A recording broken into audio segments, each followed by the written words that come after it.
எல்லாரும் நல்லா இருக்கீங்களா? நான் எழுதி மேடையில் இருக்கிற என் நண்பர்களாம் எழுதி கொண்டு வரலான்னு நினச்சேன். ஆனால் பேசுறதுக்கு நேரம் போதுமானு தெரியாதனால எதுக்கு எழுதணும்னு சொல்லிட்டு நான் எழுதாமல் வந்துட்டேன்.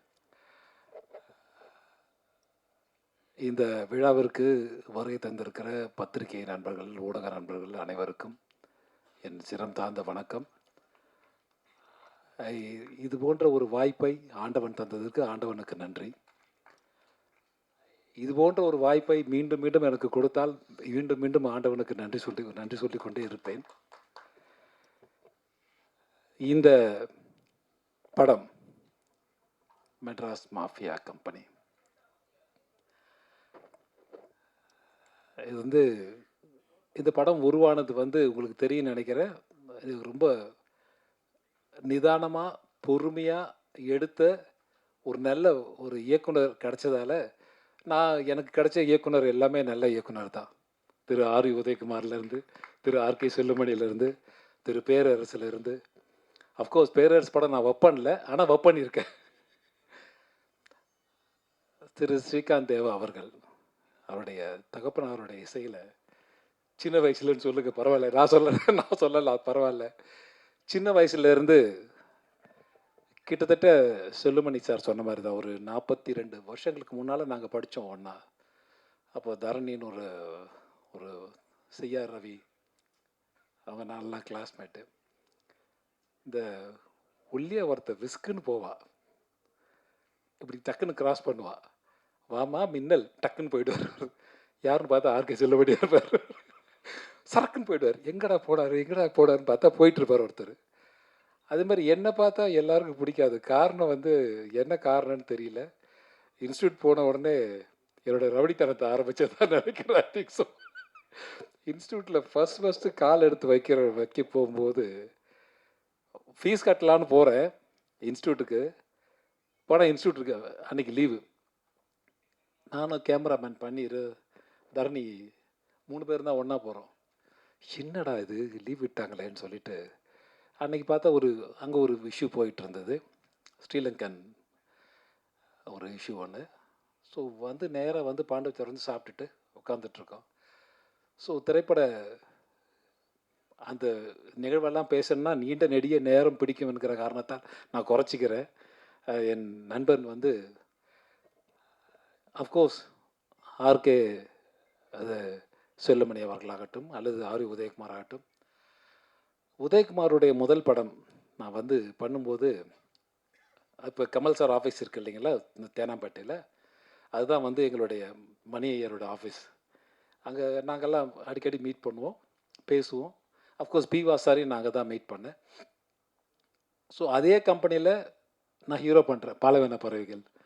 ஸோ அது ஆர் உதயகுமார் பார்க்குறாரு.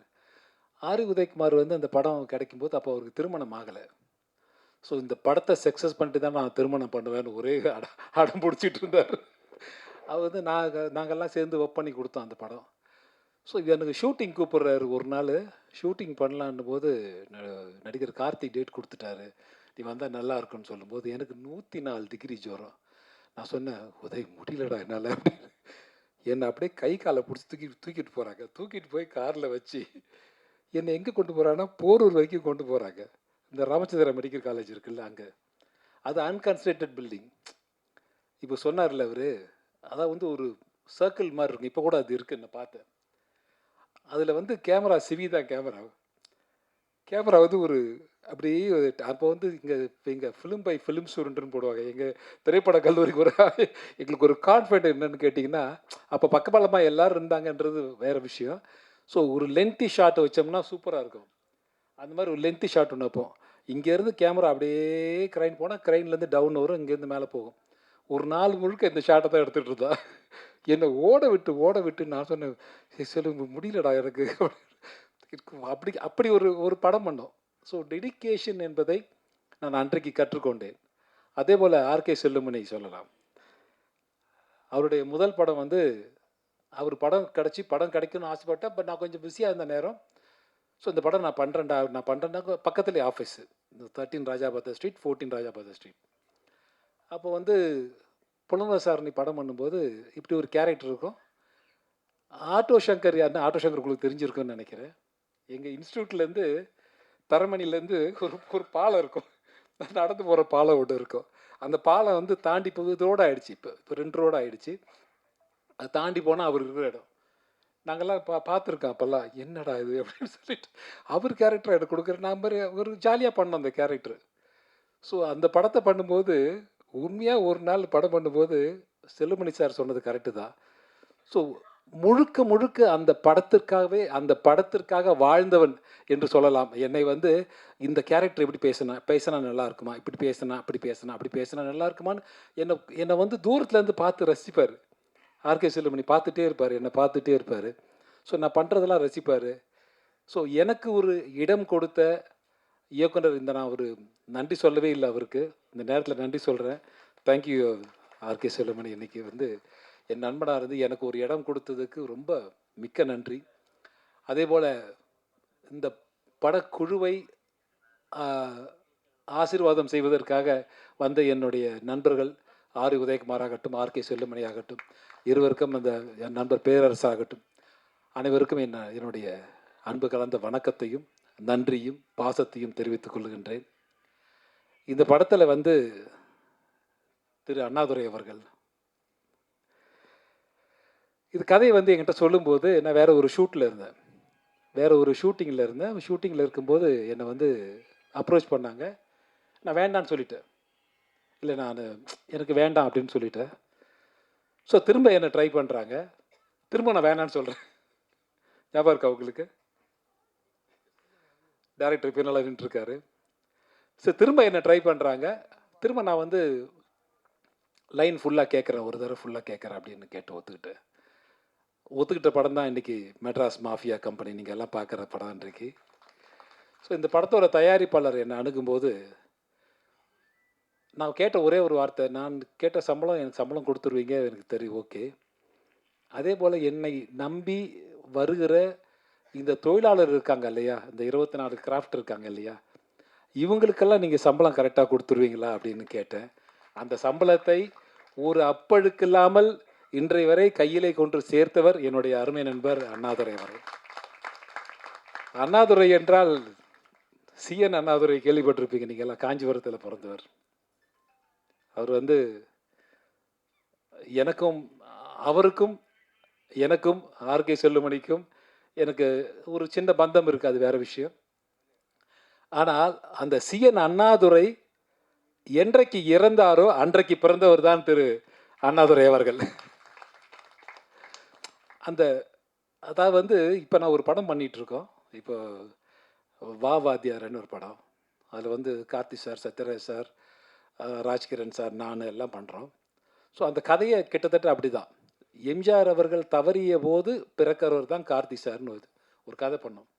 ஸோ இது அந்த மாதிரி பேரறிஞர் அண்ணா வந்து இறந்த நாள் என்று பிறந்தவர் தான் இந்த அண்ணாதுரை. அதனால தான் பேர் அண்ணாதுரைன்னு வச்சுருக்காங்க இவருக்கு. அதனால் இவருடைய மனைவி பேரில் வந்து இந்த படம் தயாரித்தார். இந்த பேசுகிற இந்த பெண்மணி இருக்கிறாங்க இல்லையா, அவங்க வந்து நான் பேசுகிற சம்பளத்தை எனக்கு உடனடியாக தந்தவர் இவர் என்று சொல்லுகிற அளவுக்கு இவர் வந்து ஒரு நல்ல தயாரிப்பாளராக இருக்கார். இது போல தான் நாங்கள் வந்து எதிர்பார்க்குறோம். இதுபோல் வந்து நடிகர்களும் இந்த போன்ற இயக்குநர்களும் இதுபோல் வந்து இன்னும் எதிர்பார்க்குறது தான். நாங்கள் வந்து சீக்கிரம் அதாவது உழைக்கிற உழைப்பாளி அதுக்கு தான் வேலை செய்கிறாங்க. இன்றைக்கி பணம் கிடைச்சா மகிழ்ச்சி அடையாதவங்க யாருமே கிடையாது. ஸோ அதனால் வந்து அவருக்கு என்னுடைய மனமார்ந்த நன்றியும் வாழ்த்துக்களும்.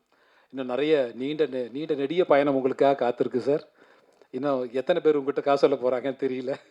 காசு சொல்லுவாங்க, இருந்தாலும் முடிவெடுக்க போகிறது நீங்கள் தான். இந்த படத்தில் என்னோட சேர்ந்து ஒர்க் பண்ண என்னுடைய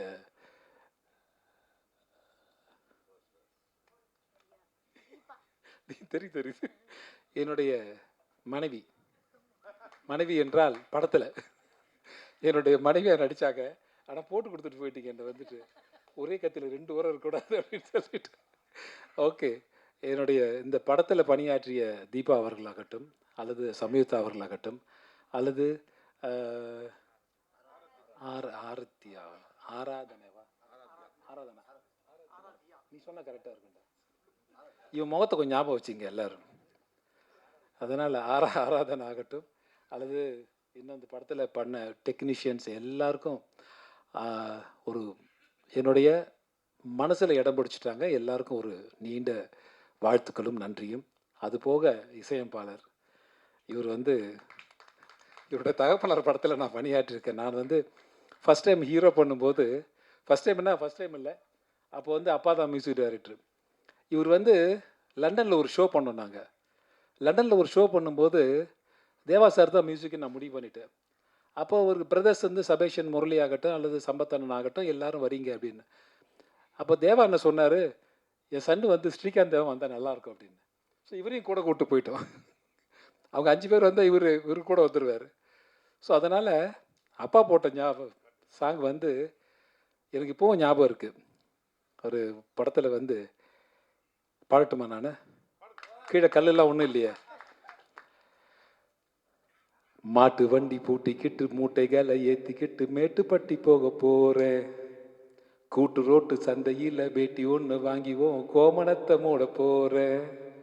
முத்தழகி பாட்டிக்கு நான் வெத்தலை இடிச்செடுத்து பொக்க வாயில் ஊட்ட போகிறேன். 10 ரூபா டிக்கெட்டுல பட்டணத்து சினிமா மொத்தத்தையும் காட்ட போகிறேன். ஆட நம்மூரு சந்தையிலே எப்போதும் கொண்டாட்டந்தா. மாட்டு வண்டி பூட்டிக்கிட்டு மூட்டைகளை ஏற்றிக்கிட்டு மேட்டுப்பட்டி போக போகிறேன். இப்படி ஒரு சாங் எனக்கு கொடுத்தாரு. இதை வந்து ஒரு பெரிய ஹீரோ பாடியிருந்தால் மிகப்பெரிய ஹிட்டாக இருக்கும். ஒருவேளை என்னோட போகிற காலமாக என்னன்னு தெரியல, நான் பாடினதால் அந்த பாட்டுக்கு ஒரு மரியாதை போச்சான்னு தெரியல. ஸோ அந்த பாட்டு எழுதினவர் காளிதாசன் ஒரு ஒரு ஒரு ரைட்டர் இருந்தார். அப்போ நான் சொல்கிறது வந்து 90s 1991 சொல்கிறேன். ஸோ மிகப்பெரிய விஷயம் வந்து யார் எதை செய்கிறார்கள் என்பது தான் முக்கியம். நான் வந்து இன்றைக்கி வந்து ஆர்கே செல்லுமணி சார் சொன்னார், நான் பார்க்குறதுக்கு ஒரு மாதிரி இருப்பேன், சட்டையெல்லாம் ஒரு மாதிரி போட்டிருப்பேன், அதனால் என்ன யாருக்கும் பிடிக்காது அப்படின்னு சொல்லுவார். உண்மைதான் சார். நீங்கள் வந்து நீங்கள் யதார்த்தமாக வாழ்ந்தீங்க. யதார்த்தமாக ஆர்கே செல்லுமணி வந்து ரொம்ப யதார்த்தமான ஒரு மனிதர். அதே மாதிரி ஆர் உதயகுமார் ரொம்ப யதார்த்தமான ஒரு மனிதர். நான் ஆர்கே செல்லுமணி வந்து ஒரு தடவை ஆஃபீஸுக்கு போயிருந்தேன். எப்படி இருக்கு அப்படின்னு கேட்கும்போது அவன் சூஸ் பண்ணிகிட்டு இருந்தான். இந்த நம்ம இந்த இதெல்லாம் கூடார மாதிரி இருக்கும்ல, இந்த ஸ்போர்ட்ஸுக்கெல்லாம் பண்ணுவாங்கல்ல, அந்த மாதிரி ஜிப்பெல்லாம் வச்சுட்டு ஜிப் திறந்தால் உள்ளே முடிச்சுக்கலாம், அது அந்த மாதிரி வச்சுட்டு அப்புறம் வந்து காலை உள்ளே விட்டு படுத்துக்கணும் அப்படின்ற மாதிரி இதெல்லாம் செலக்ட் பண்ணிகிட்டு இருந்தார். நான் சொன்னேன், செல்லுமணி வீட்டுக்கு எதாவது வாங்க போறியா அப்படின்னு. இல்லை, ஷூட்டிங்காக பண்ணுறேன். ஷூட்டிங் பண்ணுறியா? யாருக்காக பண்ணுறேன்?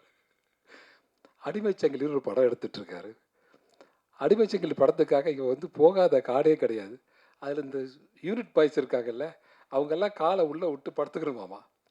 எங்களுக்கெல்லாம் கொஞ்சம் பெரிய டென்ட்டுனா அப்போ அந்த ஸ்போர்ட்ஸ் டென்ட்டு மாதிரி இருக்கும்ல, அது உள்ளே படுத்துக்கணுமாமா. இது வந்து செலக்ட் பண்ணிகிட்ருக்கான் சீரியஸாக. நான் செலக்ட் பண்ணி பார்த்துட்டு, போடா நீயும் படமா அப்படின்னு சொல்லிட்டு ஒரே ஓட்டம் அந்த படத்தில் நான் ஆக்ட் பண்ணேன். அந்த படத்தில் அடிமைச்சங்கிலி பார்த்துருப்பேங்க. அது உண்மையாகவே எங்களை அடிமையாகவே ஆக்கிட்டார். ஆர்கே செல்லுமணி. அதாவது எம்என் நம்பியார் வந்து இவர் எல்லா படத்துலையும் இருப்பார். முதல் படத்தில் வந்து எல்லா படத்துலையும் வந்து எம்என் நம்பியார் இருப்பார். அவர் இவரை பார்த்து ஒரு கேள்வி கேட்டார், செல்லுமணி நான் உனக்கு என்ன துரோகம் பண்ணேன், நான் உனக்கு என்ன துரோகம் பண்ணேன் அப்படின்னு கேட்டார். ஓப்பனாகவே கேட்டார். ஸோ அந்த மாதிரி ஒரு தன்னுடைய படத்திற்காக என்ன வேணுமோ அதை எடுக்கக்கூடிய ஒரு இயக்குனரை தான் நான் கண்ணுக்கு தெரிஞ்சார். எனக்கு தெரிஞ்சு என்ன வேணுமோ அதை எடுத்தாகணும், அதை எடுத்துடணும், இன்றைக்குள்ளே எடுக்கணும், இன்றைக்கி நைட்டுக்குள்ளே எடுத்தாகணும். அப்போ தான் ப்ரொடியூசருக்கு லாபம் கிடைக்கும். இதனால் நாங்கள் கஷ்டப்படுறதை பற்றி எனக்கு ஒன்றும் இல்லை. இன்றைக்கி சொன்னாங்க, இன்றைக்கி நிறைய பேர் சொன்னாங்க, இன்னும் வயசு just is a number sir. இன்னும் வந்து ஆர் உதயகுமார் இருக்கார், அவரோட முதல் படம் எங்கூட தான். ஆர்கே செல்லுமணி இருக்கார், அவரோட முதல் படம் எங்கூட தான். அவர் அசிஸ்டன்ட் டைரக்டராக பண்ணுறேன்னு சொன்னார். அவருடைய சக்தி பராசக்தின்னு ஒரு படம். அந்த படம் வந்து ராமநாராயண் சாரோட நான் நடிக்கணும்னு ரொம்ப ஆசைப்பட்டேன். என்ன அந்த படத்தில் வந்து ஹீரோவும் நான் தான், வில்லனும் நான் தான். அவங்களா நல்லாயிருக்கும் அந்த படம். சின்ன கரெக்ஷன் சார்.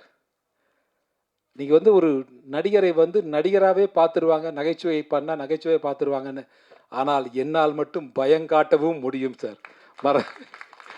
என்னால் பயங்காட்டவும் முடியும், உங்களை வந்து பயமுறுத்தவும் என்னால் முடியும். அதுவும் அந்த அந்த கலையை வந்து எனக்கு கற்றுக் கொடுத்தது ஆர்கே செல்லுமணி, இந்த பக்கம் ஆர்வி உதயகுமார் தான். ஏன்னா வந்து ஆர்வி உதயகுமார் படம்லாம் வந்து உறுதிமொழி நான் பண்ணும்போது எக்ஸ்ட்ரானரி கேரக்டர். இப்பவும் நான் அந்த கதையை சொன்னோம்னா இப்போ சொல்லுவாங்க எல்லாருமே, ஏன் இந்த படம் திரும்ப நம்ம எடுக்கக்கூடாது அப்படின்னு கேட்பாங்க. ஸோ நான் வந்து ஒரு பொண்ணை கெடுத்துட்டு ஒரு டாக்டரை பார்த்து கேட்பேன். டாக்டரை நடித்தார் யாருன்னா சிவகுமார் சார். அவரை பார்த்து கேட்பேன், நான் வந்து பொண்ணை கெடுக்கலன்னு லெட்டர் கொடுங்க. அவர் வந்து ரொம்ப சீரியஸாக வந்து இல்லை நான் தான் கெடுத்தேன், நான் கொடுத்துருவேன் அப்படின்னு. கட் பண்ணால் வீட்டில் போய் அவர் மனைவியை கெடுத்துருவேன். மனைவியை கெடுத்துட்டு மனைவியை நான் தான் கெடுத்து லெட்டர் கொடுக்கணும்னு அப்படின்னு சொல்லிட்டு வந்துடுவேன். ஸோ இதான் கதை. ஸோ என்னை வந்து கொலை பண்ணுறதுக்காக ஒருத்தர் அலைவார். ஸோ என்னை கொலை பண்ணுறதுக்காக ஒரு கொலை வெறியில் ஒருத்தர் சிவகுமார் சார் இருப்பார். பிரபு சாரை போய் ரிலீஸ் பண்ணி கூப்பிட்டு வருவார் இவர் கொலை பண்ணணுன்னு. இவர் கத்தியை மேலே போட்டு பிடிக்கும்போது நான் ஓடிடுவேன். ஏன் குத்தலைன்னு சிவகுமார் சார் கேட்பார். இவனை கொலை பண்ணுறதுக்காக நான் தூக்கிலே தூங்குறேன், தூக்கு மாடிக்கு போனேன் அப்படின்னு சிவகுமார் சார் பிரபு சார் சொல்லுவார் சிவகுமார்கிட்ட. அதாவது என்ன கொலை பண்ணதுக்காகத்தான் ஒருத்தன் ஜெயிலுக்கு போயிருக்கான், அவனை கூட்டு வந்து இவனை கொலை பண்ணணும்னு சொல்கிறார். இந்த ஒரு கதையை வந்து சொன்ன உடனே எனக்கு ரொம்ப ரொம்ப ரொம்ப லைச்சிட்டு அந்த படத்தில். நான் வந்து அந்த படம் ரொம்ப பிஸியாக அந்த நேரம், பட் ஊட்டி அங்கே இங்கே சுற்றி போய் அந்த அந்த என்னை அலைவிட்டான் பாருங்க, அறிவு சிரிக்கிறா பாருங்க உதயகுமார். ஐயோ, தேக்கடியில் கொண்டு போயிட்டு தேக்கடியில் பிரபு சார்ல பாடி பாடி நான் தண்ணி ஊற்றிக்கிறேன்பான்னு சுட தண்ணி ஊற்றிக்குவார் அவர். எனக்கு பச்சை தண்ணியில் நடுங்கிட்டு இருப்பேன். இந்த லொடக் பாண்டி மாதிரி ஒருத்தர் இருப்பான், தரணின்னு ஒரு ஒரு டேரக்டர் இருக்கார்ல, மச்சான் பூசிடுறேன் மச்சான் பூசிடுறேன் மச்சான் மேலே வந்து பூசி விட்டுருவான். நான் அப்படியே நின்றுட்டுருப்பேன் ஃபுல். அதாவது என்னென்னா, நடு காட்டில் எங்கள் ஷூட்டிங் நிறுத்திட்டாங்க. நடு காட்டில் தேக்கடியில் ஷூட்டிங் பண்ணிகிட்டு இருந்தாங்க ஆர்வி உதயகுமார். எனக்கு என்னென்னா, அந்த உள்ளே தள்ளி காட்டுக்குள்ளே எங்களை தள்ளி கதவு மூட்டு காட்டுக்கு ஒரு தோட்டக்கார மாதிரி போயிடுவார் அவர் கதவை மூடிட்டு இந்த கம்பி போடுவாங்கல்ல, அந்த கம்பி ராடெல்லாம் போட்டுட்டு போயிடுவார். போனாருன்னா அடுத்த நாள் காலை தான் அவர் எழுப்பி கூப்பிட்டு வரணும். ஒரு நாள் எங்களுக்கு 2 மணிக்கு ஷூட்டிங் முடிஞ்சு, நைட்டு 2 மணிக்கு 3 மணிக்கே முடிஞ்சுது. எனக்கு பிரபு சார் சிவகுமார் சார்க்கலாம். நாங்கள் போய் இவரை எழுப்பி கூப்பிட்டு வந்து கேட்டை திறந்து வெளியில் போகிறோம். நான் சொன்னேன், உதய் இந்த மலை டேயில் பார்த்துட்டு இந்த மலையெல்லாம் பார்த்து நீ ஷூட்டிங் பண்ணி இந்த இடத்துல பள்ளம் நோண்டுறோம், இந்த இடத்துல ஒரு குடிசை போடுறோம், செட்டு போடுறோம், சூப்பராக இருக்கும் அப்படின்னு எடுத்துட்டீங்க. இதை பல்லாவரத்திலே பண்ணியிருக்கலாமாடா, எதுக்குடா இவ்வளோ தூரம் வந்து அப்படின்னு உதய் சிரிச்சிட்டு இருக்கா உட்காந்துட்டு. என்னன்னு கேட்டிங்கன்னா, மலைக்கெல்லாம் லைட் பண்ண முடியாது, நாங்கள் அந்த ரோடுக்கு மட்டும் லைட் போட்டிருக்கோம். இவ்வளோ பெரிய வண்டுங்க, அந்த காட்டில் லைட்டே பார்த்ததில்லை. வண்டு வந்து டிஸ்குன்னு அடிக்கும், டிஸ்குன்னு அடிக்கும். இங்கே வந்து அடித்தோடனே அப்படியே நின்றுட்டுருப்பேன். நான் வந்து ஃபுல் சகதி, என் ஃபேஸ் தெரியக்கூடாது, கதைப்படி என் ஃபேஸ் தெரியக்கூடாது. என் ஃபேஸ் தெரிஞ்சுன்னா ஹீரோக்கு என்ன யாருன்னு தெரிஞ்சிடும். அவர் தண்ணியில் முக்கி விட்டு எடுக்கும்போது அதை பேட்ச் ஒர்க் பண்ணிகிட்ருக்கா. எங்கள் திருவள்ளூரில் வந்து ஒரு இடத்துல பேட்ச் ஒர்க் பண்ண ஒரு ஃபிஷ்ஷிங் ஒரு நர்சரி மாதிரி, அதில் வந்து என்னை முக்கி எடுக்கணுமாமா. முக்கி எடுத்தால் என் மேலே பூரா புழு ஓடிட்டுருக்கு, மீன் புழுலாம் ஓடிட்டுருக்கு. செல்லுபடி நான் சொன்னேன், உதயகுமாரை விட்டுரு என்ன அப்படின்னு. பிரபு சார் முக்கிய படி எப்படி ஒரு முக்கிய எடுத்துடுறேன், முக்கி எடுக்கிறார் என்னை போட்டு. எனக்கு ஐயோ, உண்மையாக சொல்ல போனால் இன்றைய வரை நான் திரையுலகத்தில் இருக்கிறேன் என்று சொன்னால் அதற்கெல்லாம் அடித்தளம் போட்டது இவங்க 2 பேரும் தான். ஏன்னா படாத கஷ்டங்கள்லாம், இந்த கஷ்டங்கள்லாம் பட்டு தான் நாங்கள்லாம் நடிகர் நான் இன்றைக்கி வந்திருக்கோம். நீங்கள்லாம் பாராட்டுறீங்க. நீங்கள்லாம் வந்து இன்றைக்கி வந்து குழந்தைலேருந்து நான் பார்த்துருக்கேன், நிறைய பேர் சொன்னாங்க இன்றைக்கி. ஸோ ஆஃப்கோர்ஸ் பெருமையாக தான் இருக்குது. இத்தனை வருஷம் நம்ம சினிமாவில் இருக்கோமா, ஒரு 40 ஆண்டு காலம் சினிமாவில் இருக்குமா, திரையுலகத்தில் இருக்கோமா. இது வந்து ஒரு பணம் சம்பாதிக்கலாம், அது வேறு விஷயம் சார். ஆனால் பணமே வாழ்க்கையாகிடக்கூடாது. பணம் வந்து ஒரு அளவுக்கு மேலே பணம் இருந்துச்சுன்னா, இங்கே இருக்கிற எல்லார்ட்டையும் பணம் கிடையாது, பணம் கொஞ்சம் குறைவாக தான் இருக்கும். ஆனால் நாங்கள்லாம் மகிழ்ச்சியாக இருக்கோம். பணம் நிறைய வந்துச்சுன்னா பணத்துக்கு தான் மரியாதை கொடுப்போம், மகிழ்ச்சி போயிடும். பணத்தை நம்ம காப்பாற்ற வேண்டியிருக்கோம். நம்மளை பணம் காப்பாற்றுது. நம்மளை காப்பாற்றினா நம்ம சொல்கிறது பணம் கேட்கணும், பணம் சொல்கிறத நம்ம கேட்கக்கூடாது. இதை வந்து ரஜினி சார் மாதிரி ஒரு பெரிய நடிகர் சொன்னால் நீங்கள்லாம் கேட்பீங்க, ஒரு வேளை நான் சொன்னால் கேட்க மாட்டீங்களான்னு தெரியல. பரவாயில்ல, விட்டுருங்க, நோ ப்ராப்ளம். அது ஒன்றும் அது பிரச்சனை கிடையாது. ஸோ சொல்கிறேன். ஸோ வந்து எது முக்கியமோ அதுதான் முக்கியம். இன்றைக்கி ஒரு பெரிய நடிகர், இது வந்து நானா வந்து நானாக வந்து ஒரு ஒரு கல்லாக எடுத்து நானாக கட்டின வீடு, நானாக செதுக்கின சிலைன்னு ஒருத்தர் சொல்லும்போது நம்ம ரசிப்போம். ஆனால் நானும் கிட்டத்தட்ட அப்படி தான் சார். யாருமே இல்லை, பின்புலம் கிடையாது, என் முன்னோர்கள் கிடையாது திரையுலகத்தில். நான், ஆர்கே செல்லுமணி, இந்த பக்கம் உதயகுமார், எல்லாருமே வந்து போராடி வந்தவங்க தான். போராட்டம், ஒரு மிகப்பெரிய போராட்டம் இருக்கும். இது வந்து என் முன்னோர்கள் கிடையாது. நான் வந்து செத்து சுண்ணமாயிருக்கேன் சின்ன வயசில். நடிக்கும்போது ஒரு பெரிய பயம் இருக்கும். இப்போல்லாம் தீபாவளிக்கு ஊருக்கு போவாங்க எல்லாரும்.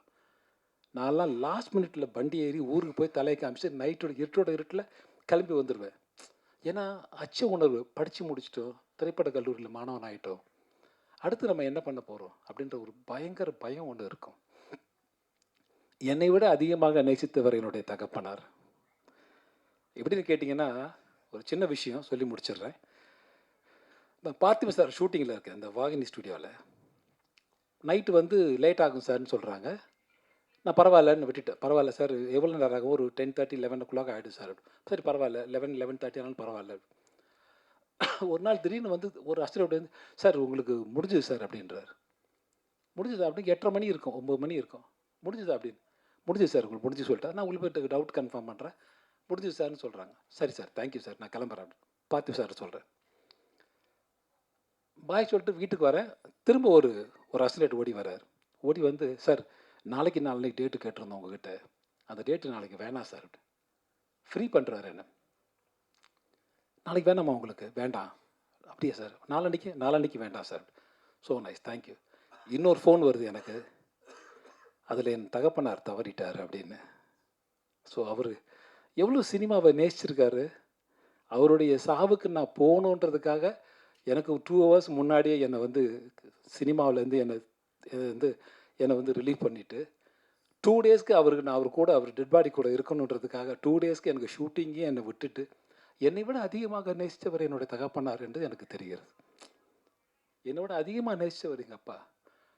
இவன் இருந்தால் இந்த இந்த இந்த திரையுலகம் நான் இன்றைக்கு நடிகராக நிற்கிறேன் என்று சொன்னால் அதற்கு அப்புறம் ஒரு காரணம்.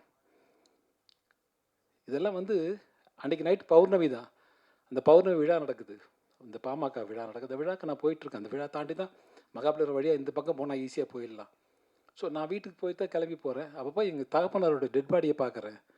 பார்த்துட்டு நான் சொன்ன ஒரே விஷயம், உங்கள் கூட இருக்குன்றதுக்காக ஷூட்டிங்கெல்லாம் எனக்கு ஃப்ரீ பண்ணிங்களாப்பா அப்படின்னு கேட்டேன் என் தகப்பனார்கிட்ட.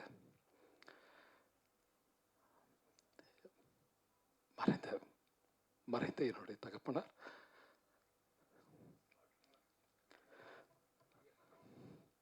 தேங்க்யூ அப்பா. இதெல்லாம் வந்து யாரும் சொல்ல மாட்டாங்க. இது ஒரு பெரிய நடிகராக இருந்தால் பெரிய விஷயமா மாறும். இன்றைக்கி ஆர்கே செல்லுமணி சார் சொன்ன மாதிரி ஒரு சராசரி நடிகன் இன்றைக்கி எங்களை முடிவு பண்ணுறது, என்ன முடிவு பண்ணுறது குறிப்பாக சொல்லலாம். எனக்கு போட்டியே இல்லைன்னு நினைக்கிறீங்க நீங்கள். இந்த படம் பார்த்தீங்களா, இந்த மெட்ராஸ் மாஃபியா கம்பெனி, இந்த இடத்துக்கு என்னை தள்ளிவிட்டது யாருன்னு நினைக்கிறீங்க?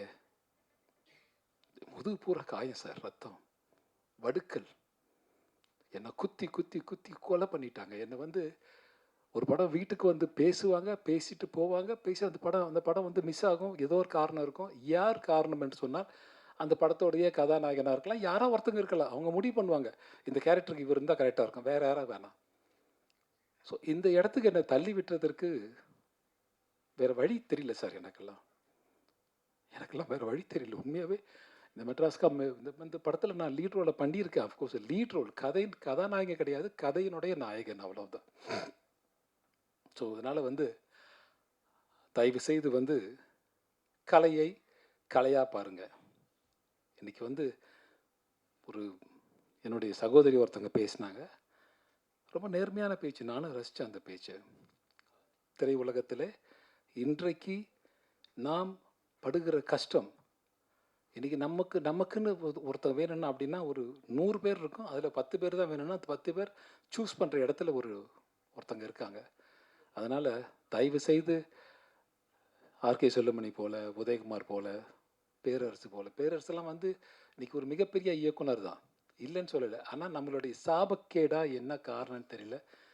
ஒதுக்கி வச்சுட்டு இந்த பக்கம் ஒருத்தரை செலக்ட் பண்ணுறோம் நம்ம. ஸோ அதுலேயும் மிங்கிள் பண்ணி போயிட்டே இருக்கும். இந்த ஓடுற குதிரை என்றைக்குமே ஓடுன்ற மாதிரி அதில் வந்து தாண்டி போயிட்டுருக்கோம் பார்த்துட்டு. ஸோ அதனால் இந்த படத்தில் வந்து மெட்ராஸ் மாஃபியா கம்பெனி நாங்கள் வந்து குறித்த நேரத்துக்கு முடித்தோன்னா அதுக்கு முதல் காரணம் என்னுடைய இயக்குனர் தான். எனக்கு டைமே கொடுக்க மாட்டார். எனக்கு டைம் கொடுக்காம அவர் ப்ராமோட்டிங் பண்ணுறத நான் பேசுவேன். இது ஒரு சீனாக இருக்கும். நானும் முனிஷ்காந்தெல்லாம் பண்ணியிருப்போம். இந்த சீனாக இருக்கும். நான் சொன்னேன், நீங்கள் பேசுங்க, நீங்கள் பேச நான் எடுத்து பேசுகிறேன். ஏன்னா தெலுங்கு படம் பண்ணி எனக்கு பழக்கம், அதனால் நீங்கள் பேசுங்க அப்படின்னு சொல்லிட்டு அவர் ப்ராமோட் பண்ணுவார். மழை வேறு பெஞ்சிட்ருக்கு. மழை பெய்யும்போது மழையில் அந்த சீன் எடுத்துகிட்ருக்கோம். முடிச்சாகணும். முடிச்சுட்டு போகணும். உடனே போகணும். ஒரு 1 ஹவரில் ஷிஃப்டிங். ஒரு நாளைக்கு 5 சீன் 6 சீன் எடுப்பார் டேரக்டர். இவருக்காக நானும் ஒத்துழைச்சேன் இவருக்காக. என்ன பரவாயில்ல சார், பரவாயில்ல, நீங்களே பண்ணுங்கள். இந்த ஆனந்தராய் தான் இந்த படத்தில் பார்ப்பீங்க நீங்கள். இதில் வந்து ஒரு டிஃப்ரெண்ட்டான கதை. இந்த கதை காலம் ரொம்ப புதுசாக இருக்கும். இது நல்ல படம் என்று உங்களுக்கு தோன்றினால், உங்கள் மனசாட்சிக்கு தோன்றினால் நீங்கள் நல்ல படம்னு எழுதுங்க. கண்டிப்பாக வந்து என் பத்திரிகை நண்பர்கள், இந்த ஊடக சமுதாயம் வந்து 4 தூணில் ஒரு தூண் மாதிரி நீங்கள் கொண்டு போய் சேர்க்கறதா இன்றைக்கி நல்ல படமா கெட்ட படமா. நல்ல படம் என்று நாங்கள் எடுத்திருக்கிறோம். நல்ல படத்தை நீங்களும் வரவேற்கின்ற நம்பிக்கை எனக்கு இருக்கிறது.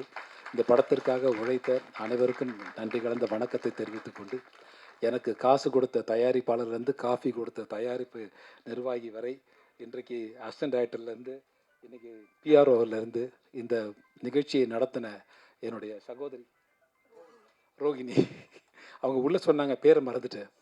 என்னுடைய பாருங்க, என்னோடய மகளாக நடித்தாங்க அவங்க படத்தில். ஆனால் அவங்க பேரே நான் இன்னும் ஞாபகம் வச்சுக்கல. பேர் கேட்டு ஞாபகம் வச்சுக்கல. ஆராதரான்னு பேர் சொன்னாங்க அவங்க என்கிட்ட. இப்போ தான் பேரே கேட்டு தெரிஞ்சுக்கிறேன். அதான் என்ன பண்ணுறது சொல்லி பார்க்கலாம். நம்மளே தேங்க்யூ, ரொம்ப நன்றி. Thank you very much. இது வந்து உங்களுடைய நாங்கள் எதிர்பார்க்குறதெல்லாம் உங்கள்கிட்ட உங்களுடைய கைத்தட்டலும் வரவேற்பும் தான். இதை நான் பேசின ஒரு கலைஞனுக்கு உங்களை போன்ற ஒரு நல்ல வார்த்தை, நல்ல மகிழ்ச்சியான ஒரு வார்த்தை. நாங்கள் வந்து பழகிட்டோம். நல்ல படமா கெட்ட படமா, நல்லா ஓடிச்சுன்னா நல்லா ஓடிச்சு, ஓகே, வேறு வேலையை பார்க்கலாம்.